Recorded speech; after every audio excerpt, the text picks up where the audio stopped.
Hello class 8, कैसे हैं आप सभी। उम्मीद करते हैं सभी बढ़िया होंगे, है ना। आज हम लोग करने वाले हैं सोशल साइंस, क्लास 8 के सोशल साइंस का 15 महत्वपूर्ण सवाल, है ना। तो स्वागत है आप सभी लोगों का। और देखते हैं कि आज आप लोग कितने क्वेश्चन इनमें से सही कर पाते हैं ना। तो वीडियो को अंत तक जरूर देखिए, है ना।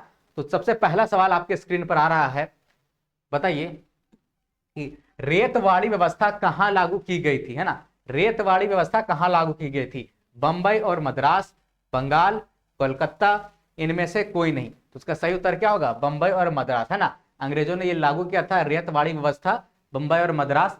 और इस व्यवस्था के अंतर्गत क्या किया गया था? जो भूस्वामी उस पर टैक्स लगाया गया था, और जो टैक्स नहीं देते थे उससे उससे जमीन छीन ली जाती थी, है ना। चलिए आगे बढ़ते हैं हम लोग। भारत के प्रथम गवर्नर जनरल कौन थे? बताइए, भारत के प्रथम गवर्नर जनरल कौन थे?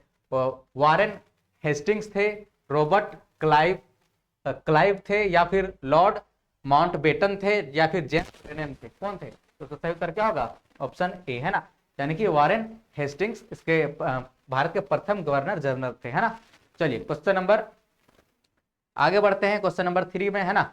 बताइए, बक्सर युद्ध के समय मुगल बादशाह कौन था, है ना। बक्सर युद्ध वही युद्ध है जिस समय उसके बाद अंग्रेज इसके बाद और ज्यादा शक्तिशाली होते गए ना। तो इस समय मुगल बादशाह कौन था, है ना। मुगल तो कमजोर हो गया था, फिर भी बताइए मुगल बादशाह कौन था?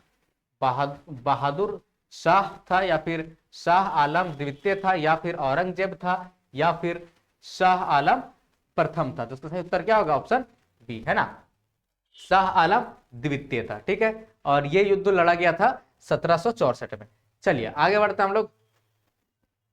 बताइए, पुर्तगाली भारत में सबसे पहले कहां पहुंचे, है ना। जो पुर्तगाली थे वो सबसे पहले भारत में कहां पहुंचे, है ना।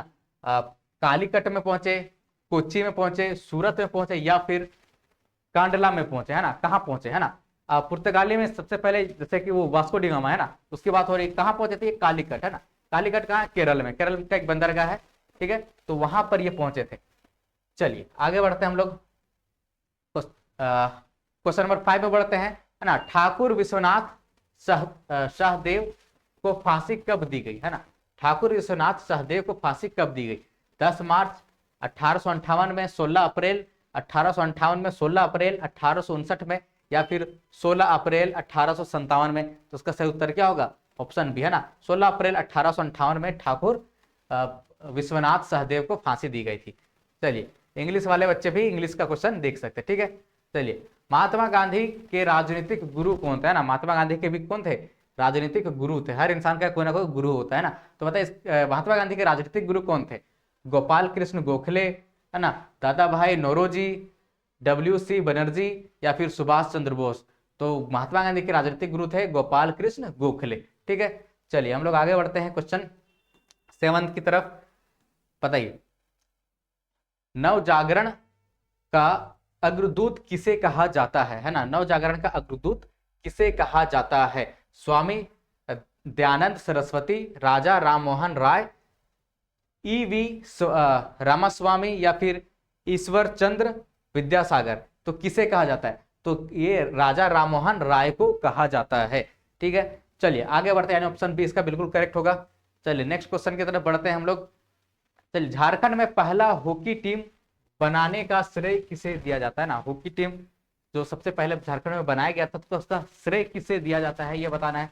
फादर कामिल भुलके, माइकल किंडो, या फिर एडवर्ड हैमिल्टन व्हिटली, है ना, या फिर जयपाल सिंह मुंडा? किसे दिया जाता है? तो झारखंड की बात हो रही है ना। तो झारखंड में हॉकी टीम सबसे पहले, है ना, बनाने का जो श्रेय जाता है ये किसको जाता है? जयपाल सिंह मुंडा को जाता है, ठीक है। चलिए आगे बढ़ते हैं हम लोग। क्वेश्चन नंबर 9 की तरफ बढ़ते हैं। 1857 ईस्वी के विद्रोह के समय भारत का गवर्नर जनरल कौन था? पता है 1857 में जो विद्रोह हुआ था उस समय भारत का जो गवर्नर जनरल था वो कौन था? क्या वो लॉर्ड कैनिंग था, क्या वो लॉर्ड रिपन था, या फिर वो लॉर्ड माउंटबेटन था, लॉर्ड डलहौजी था? कौन था? तो उसका सही उत्तर क्या होगा? ऑप्शन ए, लॉर्ड कैनिंग था, ठीक है। चलिए आगे बढ़ते हैं हम लोग। क्वेश्चन नंबर 10 की तरफ बढ़ते हैं ना। स्वामी विवेकानंद का बचपन का नाम क्या था ना। स्वामी विवेकानंद का बचपन का नाम बताना है आपको, क्या था? नरेंद्र शर्मा था, नरेंद्र नाथ दत्त था, नरेंद्र नाथ चटर्जी था, या फिर नरेंद्र नाथ बोस था। उसका सही उत्तर क्या होगा? उसका सही उत्तर ऑप्शन बी होगा, है ना, नरेंद्र नाथ दत्त था। ठीक है, किसका नाम? स्वामी विवेकानंद के बचपन का नाम। ठीक है, चलिए आगे बढ़ते हैं हम लोग क्वेश्चन नंबर 11 की तरफ। दयानंद एंग्लो स्कूल की स्थापना, है ना, दयानंद एंग्लो स्कूल की स्थापना किस संस्था द्वारा की गई? है ना, प्रार्थना समाज के द्वारा की गई, है ना, आर्य समाज के द्वारा, ब्रह्म समाज के द्वारा, या फिर दयानंद समाज के द्वारा की गई, है ना। दयानंद एंग्लो स्कूल को ही हम लोग डीएवी स्कूल बोलते हैं ना, डीएवी स्कूल। आप अभी इसका पूरा नेटवर्क है, पूरा क्या बोलते हैं भारत में ना, आपके शहर में, आपके गांव वगैरह के एरिया में है कि नहीं, आप बताइएगा, है ना। तो डीएवी स्कूल यानी कि दयानंद एंग्लो स्कूल की स्थापना किस संस्था द्वारा की गई थी? तो इसका सही उत्तर क्या होगा? ऑप्शन बी, यानी कि आर्य समाज के द्वारा की गई थी, है ना। इसका स्थापना पता कराची में हुई थी, जो कि अभी पाकिस्तान में चला गया। ठीक है, चलिए आगे बढ़ते हैं हम लोग। नील दर्पण नाटक के रचनाकार कौन है ना? नील दर्पण नाटक के रचनाकार कौन है? बंकिम चंद्र चटर्जी है ना, दीन बंधु मित्र है, या फिर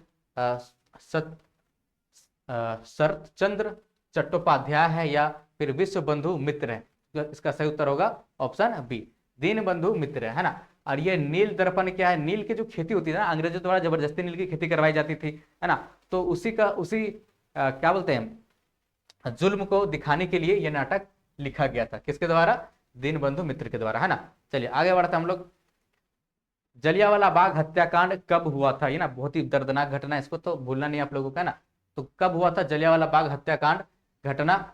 बताइए, 13 अप्रैल 1917 में, 15 अप्रैल 1920 में, 13 अप्रैल 1919 में, या फिर 13 अप्रैल 1921 में। तो इसका सही उत्तर क्या होगा? 13 अप्रैल 1919 को हुआ था जलियांवाला बाग हत्याकांड, है ना। इस हत्याकांड में अंग्रेजों ने हजारों लोगों को मार दिया था, है ना। वहां पे कहाँ पे? अमृतसर में ये घटना हुई थी। अमृतसर के जलियांवाला बाग एक मैदान है ना, वहां पे लोग बैसाखी का मेला के लिए गए थे, और वहां पे अंग्रेजों ने गोलियां चला दी, जिसमें बूढ़े बच्चे जवान सभी मारे गए थे। चलिए आगे बढ़ते हम लोग। खेरवार विद्रोह की शुरुआत किसने की? है ना, खेरवार विद्रोह की शुरुआत किसने की? नीलांबर और पीतांबर, सिद्धो और कान्हू, है ना, अर्जुन और तिलका मांझी, बिरसा मुंडा, है ना। बताइए, खेरवार विद्रोह की शुरुआत आखिर किसने की? ठीक है, तो इसका सही उत्तर क्या होगा? ऑप्शन सी, है ना, अर्जुन और तिलका मांझी। चलिए आगे बढ़ते हैं हम लोग, क्वेश्चन नंबर 15 की तरफ बढ़ते हैं। स्वराज मेरा जन्म सिद्ध अधिकार है, इसे मैं लेकर रहूंगा ना। बहुत ही फेमस और बहुत ही शक्तिशाली लाइन है, स्वराज मेरा जन्म सिद्ध अधिकार है और मैं इसे लेकर रहूंगा। यह कथन किसने कहा था? किसने कहा था यह कथन? पंडित जवाहरलाल नेहरू ने कहा था, या फिर सुभाष चंद्र बोस ने कहा था, या फिर बाल गंगाधर तिलक ने कहा था, या फिर सरदार वल्लभ भाई पटेल ने कहा था? सही उत्तर क्या होगा? ये बाल गंगाधर तिलक ने कहा था। ठीक है, तो ऑप्शन सी क्वेश्चन नंबर 15 का बिल्कुल सही होगा। तो आप लोग बताइए इसमें से आपका कितना सही हुआ है। ठीक है, और उम्मीद करते हैं आपको पसंद आया होगा। अगर हाँ तो लाइक कीजिए, अगर आप चाहते हैं और भी ऐसा क्वेश्चंस आपके लिए लाया जाए, बनाया जाए, है ना, तो हमें सपोर्ट कीजिए, लाइक कीजिए और वीडियो को शेयर कीजिए। ठीक है, चलिए मैं मिलता हूं आप लोगों से नेक्स्ट वीडियो में।